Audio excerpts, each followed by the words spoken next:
Welcome to the LeaderTreks Youth Ministry Trainingcast with Doug Franklin, where we help youth workers like yourself be intentional. Welcome to the LeaderTreks Youth Ministry Trainingcast. I'm Taryn. And I'm Doug. And we're really glad that you are with us today. What we want to spend some time talking about in this short training cast is how to lead an intentional youth ministry. What's driving this discussion for us today is some conversations that we've been having with youth pastors for a good while now about the major challenges that they're facing in youth ministry. So Doug, for example, I'm on the phone earlier this week with a youth pastor, and he's walking me through. He says, you know what, I've got some experience in youth ministry. I've been doing this job. It feels like 10, 15 years now. I'm not just getting my feet wet. And let me guess.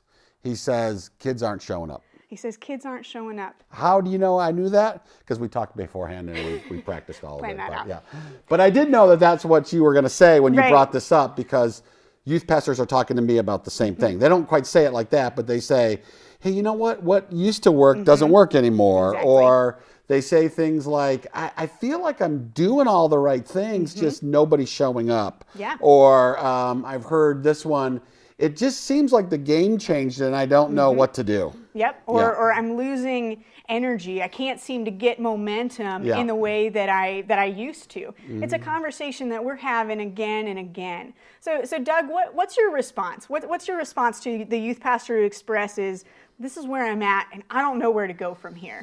Everybody's situation's a little bit different, and everybody's, even regionally, it's all different, sort of the way that students and parents perceive church, the importance of youth ministry in that church. I think, boy, we could have a conversation about that, forever. But I think a lot of it has to do with our structure.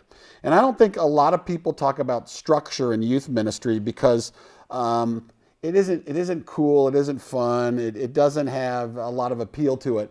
But oftentimes, when our structure of our youth ministry is not solid, in other words, the organization which is running the ministry is not solid, we tend to spin our wheels. We tend to feel like we're stuck in the mud. We tend to feel like, we did a fall retreat and that was okay, but then those kids disappear after 2 months and we didn't really follow up. We didn't really think about it. We were just excited that they were there. So there's a lot of different reasons for it, but I think it gets categorized under, we do a ton of things every year and we're not really finding new students. We're not finding students that don't know Christ that are now coming to the youth ministry. We couldn't tell you when the last kid moved from non-believer to believer to disciple maker. Right. I hear a lot of this, and I think it has to do with a lot of reasons, but a lot of times I feel like it's the structure of the youth ministry. Right. And Doug, what I hear you saying is you're not just talking about me as a youth worker being organized. You're not just talking about me having my message ready and being ready to go and having communicated with my leaders. You're actually talking to me about how I've set up my ministry and how it runs. Is that right? Exactly right. I'm talking about being intentional with every activity. And I think that's why we call it an intentional youth ministry model, is because most of the youth pastors I talk to say, the structure of my youth ministry is something I inherited. When I got here, this is the way we did it. And so we always did Tuesday night small groups. So we've always done Tuesday night small groups. Right. We've always done a fall retreat and a winter retreat and a spring break trip and a summer camp. And that's what we've always done. And I'll ask why. And they'll say, why? Because that's what we do. And I know that a lot of us youth workers think that sacred cows are what the older people in our churches do. But I think sometimes if we really look at our model for ministry or our strategy for ministry, we're just doing a lot of things that we did last year. And when we do that, there is some convenience to that. There is some, I've got this planned. I know that camp. I know the bus that takes us there. I know there's some good stuff to that. But at the same time, I think that maybe that's why we're not getting a lot of traction. I was a youth pastor and we did a winter ski trip every year.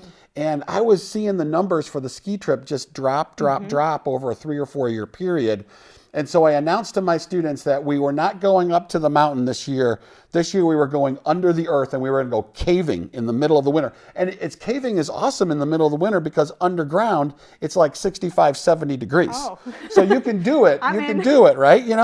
So I was like the worst person on earth for the next 2 or 3 weeks as students were like, but I love the ski trip. I'm like, yeah, but no one's going on the ski trip, right. you know? And so when I changed course and we did this caving thing and we had this incredible underground, we did a devotional thing that went with it and this really cool moments with God and some other stuff, it just breathed life into our ministry because what we really needed as a ministry is we needed time together. We didn't need another one of those ski trips where it was like in the morning, we love you guys and we'll see you at 5. Don't kill yourselves, you know? It wasn't that. It was we were going to do this thing together. We had to help each other get through things, and they really had to help the youth pastor get, through the hole and all that other stuff. But that made a huge difference, and that's what we needed, and it was intentional because that's where we were at. But it seemed odd that we didn't do the ski trip because we had always done the ski. Yeah.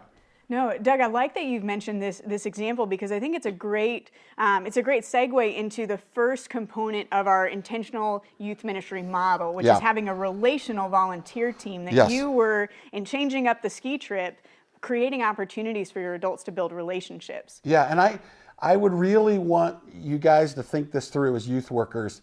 A lot of youth workers tell me, Doug, I have a relational youth ministry. We have a big sign that says relational youth ministry. And I'm like, how could you prove it to me? Where are the relationships at, and how much time do you spend on relationship and all those other things? And what I find is that most youth ministries squeeze out relationship time because we have very little time with students. It's precious. And so what we tend to do is we tend to squeeze out relationship time. But if you have a relational youth ministry, which is the most important type of youth ministry to have, then you've got time set aside for relationships between adults and students. You have events that are designed for it, and you train your adults on how to build relationships with students.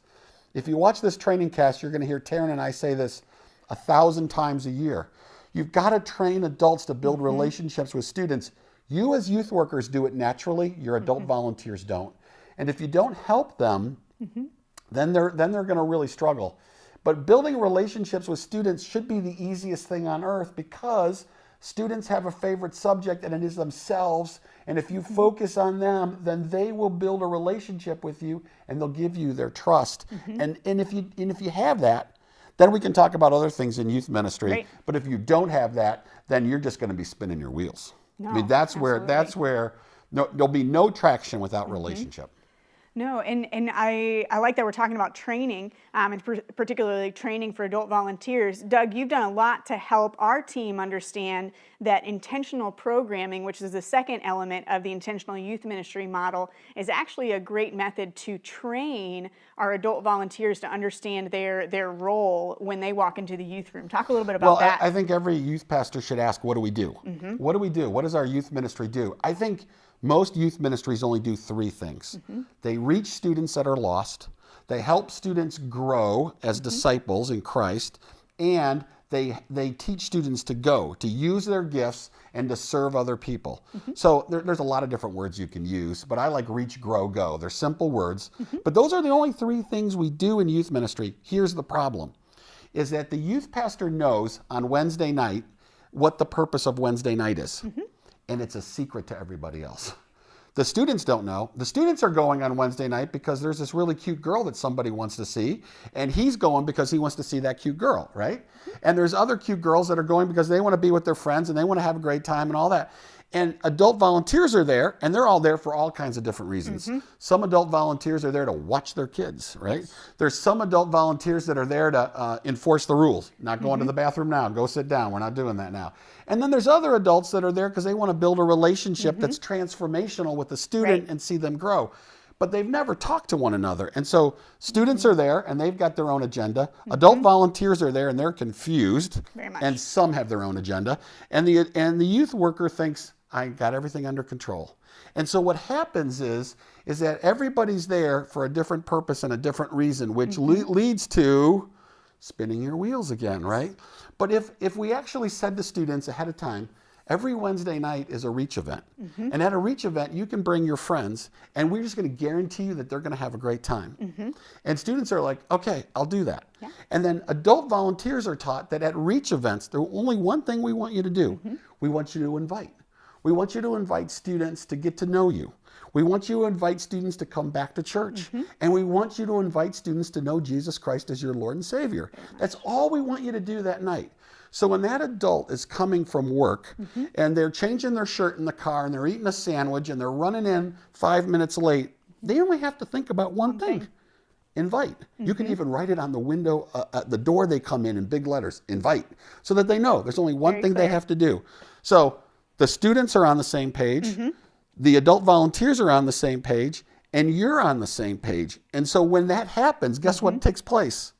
Momentum. We start moving. We're all going in the same direction at the same time, pulling the same weight. Yeah. It makes a huge difference.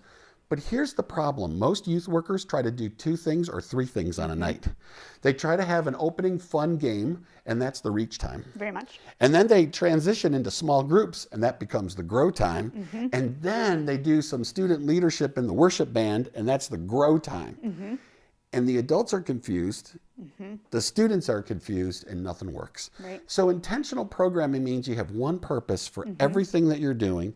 That purpose fits into one of those 3 categories, reach, grow, go, and everybody knows why they're there and what the purpose is. And when you do that, that structure, that's going to give you some traction. Right. And let's break down the grow event, for example, and hone in on the third component of the intentional youth ministry model, which is transformational discipleship, which is most oftentimes what we want to see happen at a grow event. Why is that a part of the model, Doug? Why has that got to be such a focal point? Because it doesn't happen by accident. Just because students come to youth group doesn't mean they're being discipled. In fact, just because students come to small group doesn't mean they're being discipled. If small group leaders are saying something like this, hey, students, give me 5 minutes and I'll get through this. No discipleship is taking place. And by the way, that's being said a lot in small groups. Small groups that I visit, I hear some version of that in a lot of different ways.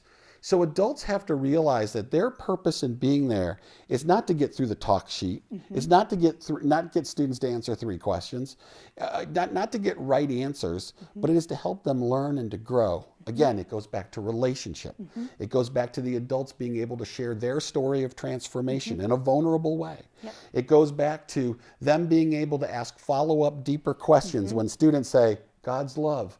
They say, hey, thank you for that, but what I'd really like to know is, what does God's love look like in your life, right? Going a little deeper. Or having students making applications from God's word. How do they want to change? How do they want to live differently?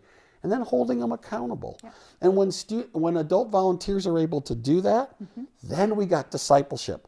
But if adult volunteers are going through a story, Jesus met Zacchaeus, why did Jesus like Zacchaeus? Why did Zacchaeus return the money?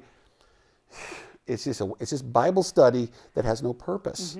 And I love Bible study, but I want to have a purpose that brings about transformation in a student's life. So the reason that it's its own standalone is because we got to be intentional. We got to train our adults on it. Do that part. And we got to really have serious students that are ready to grow.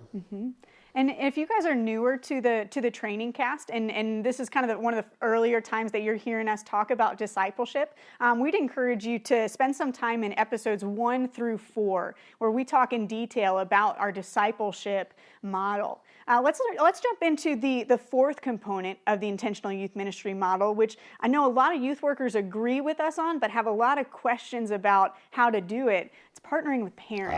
Yes. I think every healthy youth ministry that's really growing has a really incredible partnership with parents, but it's not based on what most youth workers think. It's not based on their calendar and adults getting to know their calendar better and buying in more to what they're doing. It really is based on how much the youth worker figures out what's important to adults, parents, and actually meets their needs. And that's a different mindset. When I was a youth pastor, I always tried to engage parents a number of different things. And unless we were really in trouble, no one came to a parent meeting. When I did stupid stuff, everybody came to the parent meeting. But that's not healthy. You know, what healthy is that when we begin to think about what parents' needs are. So I surveyed my parents when I was a youth pastor, asking them what they needed. I was shocked by what I heard. Number 1 response was, I need to figure out how to pay for college. I wanted to say to parents, you know, that's not youth ministry. But then it dawned on me really quickly, if I could meet that need, parents would build trust with me. And if they had trust with me. So I went to the local community college, got a guy who could run a seminar on scholarships and grants and loans and how to pay for college. And all I did was, invite them, create the atmosphere, invite the parents. I got out of the way. Parents were hugging me when they left because I actually found a way to meet one of their needs. It wasn't about what I wanted or what I needed or what I thought was important, but it was about them. And from there, my relationship with parents took off. And so my point is that if we want to really partner with parents, figure out what matters to them first. And by doing so, you'll actually build a relationship with them that'll be pretty powerful. And when you have parents on your side, there's where momentum really starts to go. Right. We're talking about a major shift here in youth ministry, and I think the same is true of the last component of the intentional youth ministry model, which is student leadership. Yeah. A lot of us have led ministries that are ministering to students, but we haven't always led ministries where we're giving students a ministry to their world. Yeah, and you know this. Whenever we put a student in charge, other students pay so much more attention. They're so much more interested. Now, it never goes the way we want it to, or it's never as cheap as we want it, or it's never as clean as we want it. But when students lead, something changes. Something changes for other students as well, too. So, I've come down to this thing where I'm thinking there's two kinds of churches these days. There's the church that has a ministry to students, and then there's the kind of church that has students that have a ministry to their world. And I'll say that again. So there's churches that have ministry to students. That's pretty traditional. But then you have churches that have students that have a ministry to their world. And I think this is where real impact is taking place. Because peer-to-peer ministry is so much more effective than youth pastor to student ministry is.